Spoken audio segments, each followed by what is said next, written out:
right, let's finish chapter 6 with 6.6, solve radical equations. You know how to solve polynomial equations, and now you're dealing with radical equations. What does a radical equation look like? It could be like this right here. You have a cube root, for example, of 2x plus 7, okay? All right, let's say minus 1, and this equals 2. Noticing that -1 here is not a part of the radicand, okay?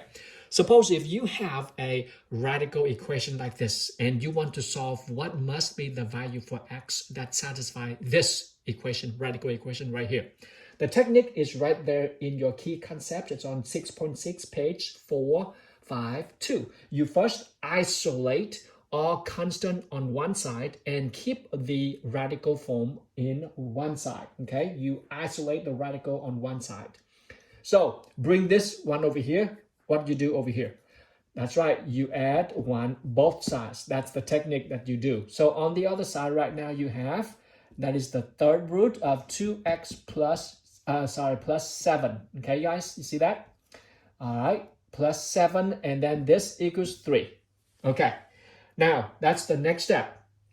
The first step, you isolate the radical on one side and the constant or anything without radical to the other side, okay, when necessary.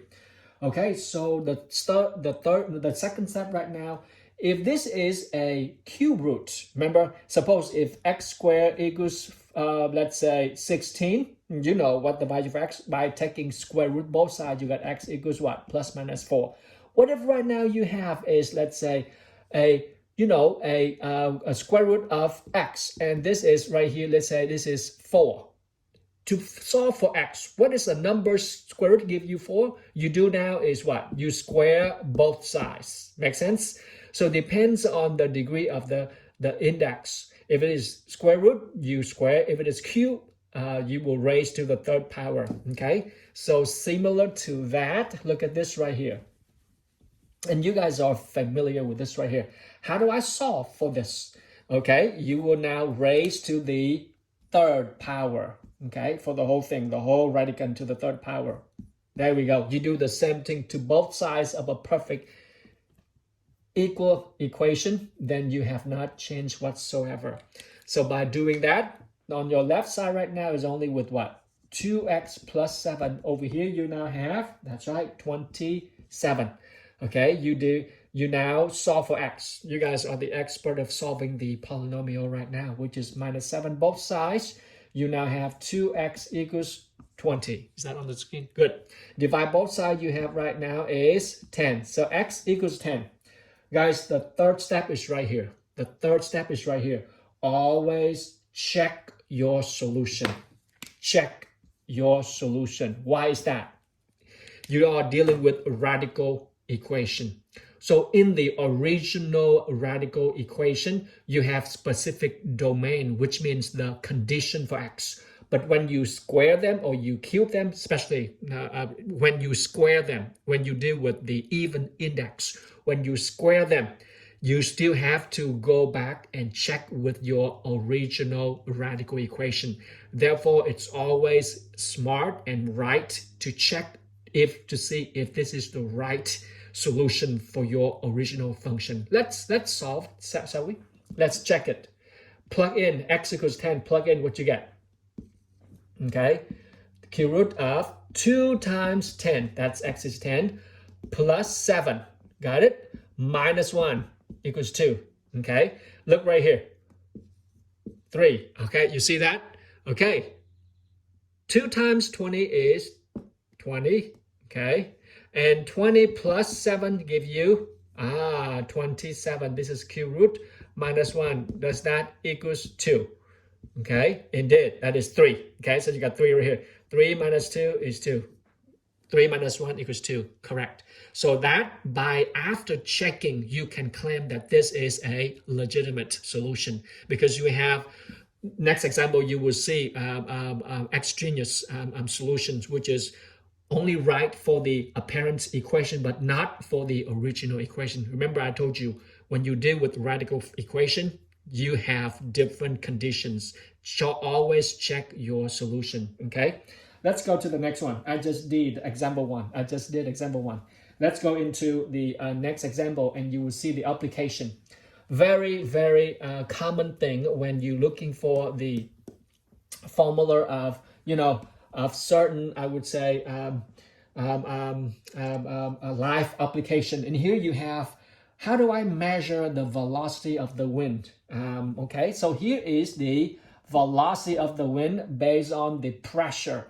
And the pressure right here is measured in millibars. P stands for the air pressure, okay? So the speed of the wind has a formula collecting from data, okay? 6.3 times the square root of 1013 minus P, okay? Again, P is the air pressure. This is the velocity of that wind. For some reason, all forecaster people, they gather data and they produce the formula right there in the radical form. For some reason, you can track down the velocity. If you track down the velocity, let's say if V in this particular equation, in this problem live application is V is 54.5 meters, okay, meters per second, okay? Then the question is, if you have the velocity right here, what would be the air pressure? Okay, you are now the expert. Let's solve for that. What is P? Let's go. Sub it in. Sub in right here. You will have 54.5 equals 6.3 and square root of 1013 minus P. You're almost home right now. So divide both sides by, that's right, 6.3. Okay, 6.3. There we go. So what is 54.5 divided by 6.3? Yep, punch in your calculator. You will have equivalent to, let's say, 8.65. And that is now done. Got it? So you want to solve P. We're not done yet because we need to solve for P. P is inside the radical. What do?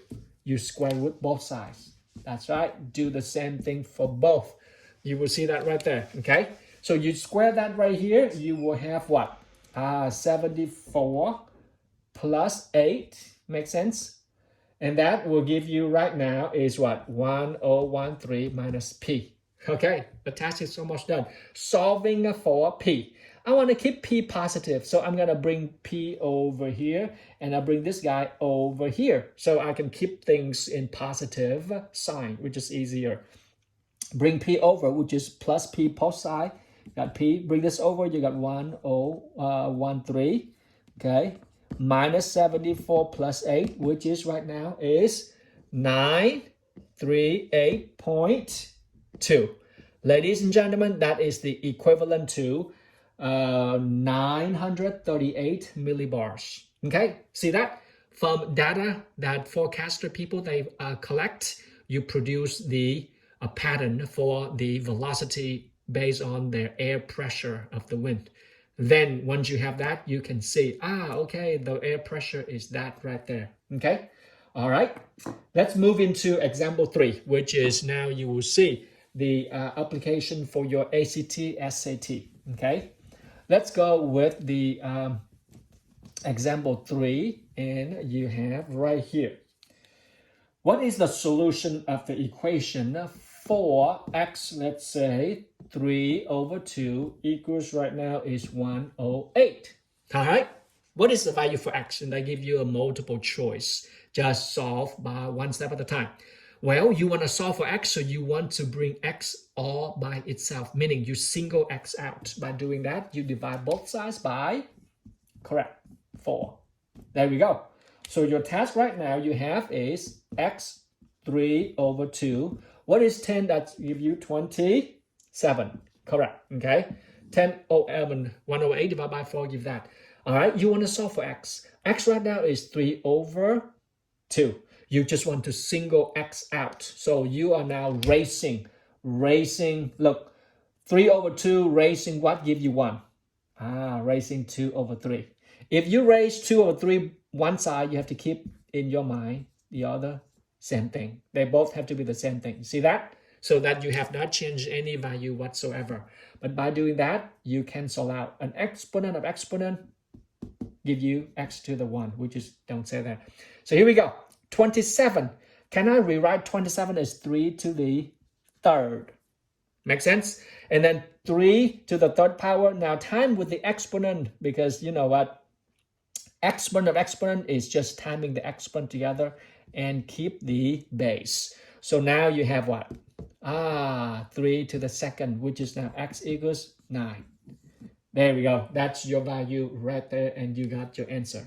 Okay, so notice solving for x, applying that. Now back and forth from radical form to exponential and vice versa. Exponential back to rational.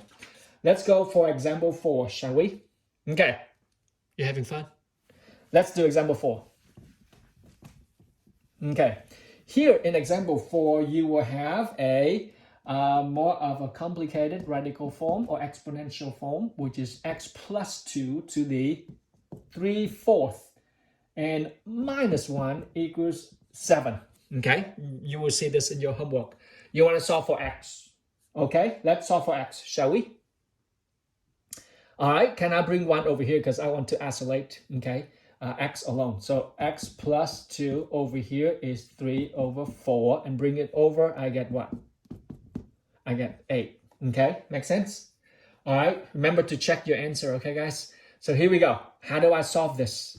Now, think of this as one entity, okay? So I just now raise my, here's different color. I'm going to raise what? If this is 3/4, I'm going to bring raise to 4/3. Now, my purpose is to simplify that into 1. 3 to 4 times what? Give you 1. Times 4/3. So if I do that over here, what do I do over here? 4/3, exponential. Okay, guys? There we go. By doing that, this is now, I got the exponential as 1, which is now x plus 2 equals 8. Can I write 8 in the most exponential form? Correct. 8 can be 2 to the third power. Make sense? And this right now is, all right, same base time the exponent together, which is 3 times 4/3, and that's it. So you get right now is x plus 2 equals 2 to the 4th. And 2 to the 4th is 16, correct.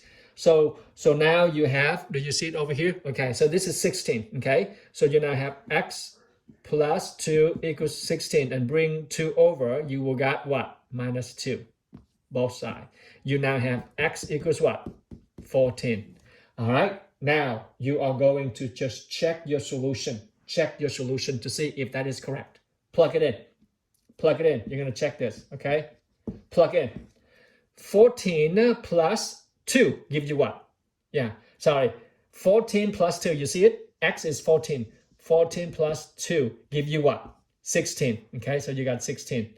16, 3/4 minus 1, does that equals 7?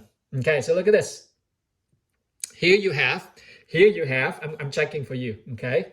So you have, oh, Mr. Deng, this is 16, that'd be trouble. Look right here, okay? You see this is 16, okay?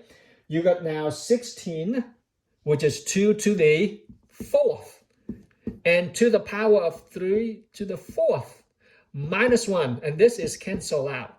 Make sense? So 8 to the 3rd give you, 2 to the 3rd give you 8. 8 minus 7 is, guys, 2 to the 3rd. That's 8. 8 minus 1 is 7. Therefore, 7 minus 7, check. Worked done. Okay, cool. Let's go to example 5. Okay, this is, I think you enjoy this. This is pretty pleasant for you. Let's look at example 5. Okay. Example 5, you have 2 function on both sides. Now, that will raise your risk of 2 solutions. And watch out for the extraneous, okay? Extraneous solution, you have always to check. Notice there are some certain condition domain for x in the radical form, which is the even value cannot be negative inside. This one is a free spirit. Therefore, when you solve for the answer, be mindful of your solutions. One is legitimate, the other one is extraneous. Watch out and check it. Now, solve this. This is already being separated. Same thing, guys, same thing. You are going to That's right. You want to take this one outside of the radical root. That's the rule. Take it out so that you can solve for x itself. And you will hit, polynomial, a quadratic function. Look, x plus 1 squared. Remember, a squared plus b squared. Guys, remember that? A squared 2ab plus b squared. Okay, so this one here, x squared plus 2x plus 1. There we go. This one squared will now just 7x plus 15. There we go. Does that make any sense right here? Now you just bring all into one quadratic equation. Bring 7 over, bring 15 over, set one side equals 0. So minus 7x and minus 15, bring them all over here to set the left side, the right side equals 0. So bring it over. You just simply, what? Plus 2x minus 7x plus 1 minus 15. That's what it is right there. You see it? Okay, so I just bring this over here. So you now have x squared minus 5x minus 14 equals what? 0. There we go. Okay, so let's see if I can factor it out. Okay, guys, see if I can factor it out. The two numbers times together give me negative 14. Add together give me negative 5. Okay, and that rings a bell. Oh, two numbers times together 14, 7 and 2. Yep, 7 and 2 add or subtract, or their signs together give me, there's a possible chance that 5. So you got x here. So the negative 7 will keep it over here because the big sign will, have that number. And this is 2. How do I know that? Because they must be opposite opposite signs, because the multiplication is negative. Therefore, I keep that right there, and the task is done. Almost. So now, a zero product. A times B equals 0. Either A equals 0 or B equals 0. So if this one equals 0, meaning x equals what? 7 is my first candidate for the original solution. My second or x equals what? This equals 0, which means what? X plus 2 equals 0, x minus 2. Now, guys, look. Remember I said we have to check to see which one is the legitimate one, shall we? Let's check with the value x equals 7. Plug it in, shall we? Plug it in. X equals 7. Okay, here we go. X equals 7. I am going to just plug it in. Okay, here we go. Plug in right here. Okay, x is 7 plus 1. Does that equal over here? 7 times 7 plus 15. Does that equal? You got 8 on the left side over here. 7 times 7 is 40. 9 plus 15. Is that 64? 64 it is. So boom. This one is legitimate right here. All right, what about that guy, Mr. Dan? Whoa, what about that guy? Okay, let's see. X is negative 2. Let's check this one, shall we? X plus 2, I'm going to use different color. X plus 2, plug it in. You will have negative 2. So negative 2 plus 1, does that equals to this right here? Whoa, you catch right away. Look, I'm going to write it small so you can see. Can you see over here? Okay, so that is square root of 7 times negative 2 plus 15. You can see right away, there is no way a radical form produce a negative number. No way, right? Over here you got, this is negative 14, okay? Negative 14 plus 15. So you can see that negative 1 cannot equals 1. Nope. Therefore, x equals negative 2 is what we call the extraneous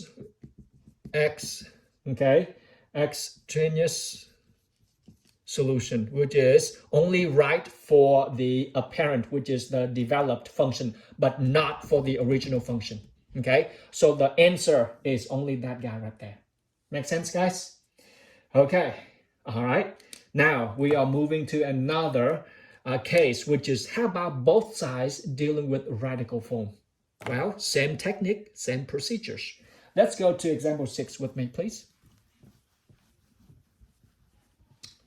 All right, we are going to conclude chapter 6, and you're going to have a long break, which is a Monday off and the Friday, Good Friday. We celebrate big on that, okay? So here we go. You have right now is x plus 2, okay, now plus 1 equals what? 3 minus x. There we go. Now, ask yourself, Mr. Dan, shall I move 1 over here or move? Doesn't matter. I'm going to leave it like that. And I can take it raw right now because both sides involve radical form. So my first step is go ahead and raise square. Why do I do that square, Mr. Dan? Because I want to do square so that I can take, the radical outside of the radical form. And I have a potential that I'm going to do a double dip. By that I meant I will square again because it will involve with, that's right, another radical form. Because you can see, look, remember, a plus b, the whole thing square equals what? A squared plus 2ab plus b squared. This is the whole thing right here is a, that should be right there. So let's go. Okay. So this one, the whole thing square is like this. X plus 2, the whole thing square. Okay. Plus 2 times 1 times with x plus 2. There we go. Got it? And plus 1 square. 1 square, just 1, but I just want to write that for you. This 1 square is just itself because it's all by itself. You got 3 minus x. Make sense? And this is gone. X plus 2, and this is x plus 2. Okay? And this is x 1. This is just 1. Equals 3 minus x. Can I combine them in one side? You know what? Let's do this. Let's do a smart move. I want to now I'm going to repeat the first step. I isolate all numbers or all terms without radical form on one side. Meaning, can I combine, look, x plus 2 and 2 plus, right here, 2 and 1 give you what? 3, okay? How about I bring over here? That's 3. That's 3. There we go, okay? So now, can I bring x plus 3 over here, on the other side? So I'm minus x and I'm minus 3. So I'm minus x right here. Look, minus x, okay? And then what? Minus 3. There we go. So that is gone. You see it?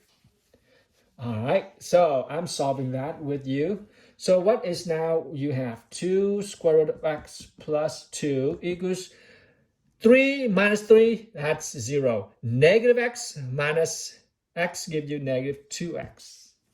We see that? Now, the next step is, can I divide both sides by 2? Yep, you can do that too. Divide both sides by 2. So now you have what? There we go. So now you have the square root of, x plus 2 equals what? Negative x. Negative x. There we go. What's next right now, guys? To solve this, that's right, you square both sides. Square both sides, shall we?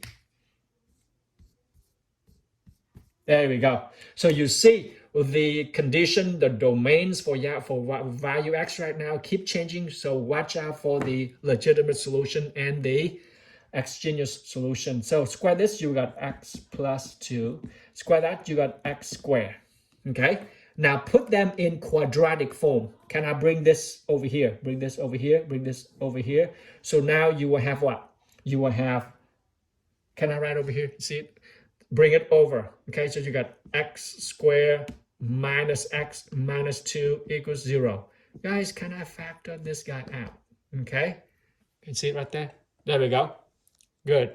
Can I factor this one out? That's right. X. Two numbers times together. Two numbers times together give you negative 2. And add together give you negative 1. What are they? Okay, so you can have negative 2 and then x over here. And that is 1. Perfect. Okay, you see that? That is my factor right now. And now I'm going to solve for the two solutions. My two solutions right now is x equals the product 0. Okay, that's your A, that's your B. Either the A equals 0, if this one's 0, is x equals 2. Or x equals what? Negative 1. Okay, Now, your job is to check to see which one is the real one, the other one is extraneous. Okay, let's go for it, right? Let's go check it out. Okay, here we go. Check this one out by using this and plug it in the original function. That's your original function right here. Okay, see it, guys? Okay, let's go with x equals 2. X equals 2, checking. Okay, plug it in. You got right here is, 2 plus 2 is 4 plus 1. Does that equals what? 3 minus 2. 2 plus 1 is 3. Oh, this one's square root of 1, which is 1. Oh, 3 cannot be 1. You see, so this is not the solution, but this is that's right, extraneous solution. So let's try x equals negative 1. Okay, let's try x equals negative 1. X equals negative 1. Look, if I erase that, don't worry, go back to the video and pause it and then digest it, okay? X equals negative 1, plug it in. Negative 1 plus 2 plus 1 is that equals, here you go, 3 minus negative 1. Okay? So look, over here is, square root of 1. And square root of 1 is 1. 1 plus 1 is 2. Look, 3 minus negative 1 is square root of 4. And that is technically 2. Bingo. You got it, guys. So this is your solution right there. Make sense? Boom. Nailed it, guys. Nailed it. Okay? All right, and I am going to, oh, wow, we did example 6, didn't we? I got it, guys, got it all. So that's it. Time flies when we're having fun. So with that saying, we conclude chapter 6, 6.6, and set you up for your homework. Just one video altogether, and review the examples one by one. And your homework will be very similar to that. And I will see you next week. Adios, guys. Bye-bye.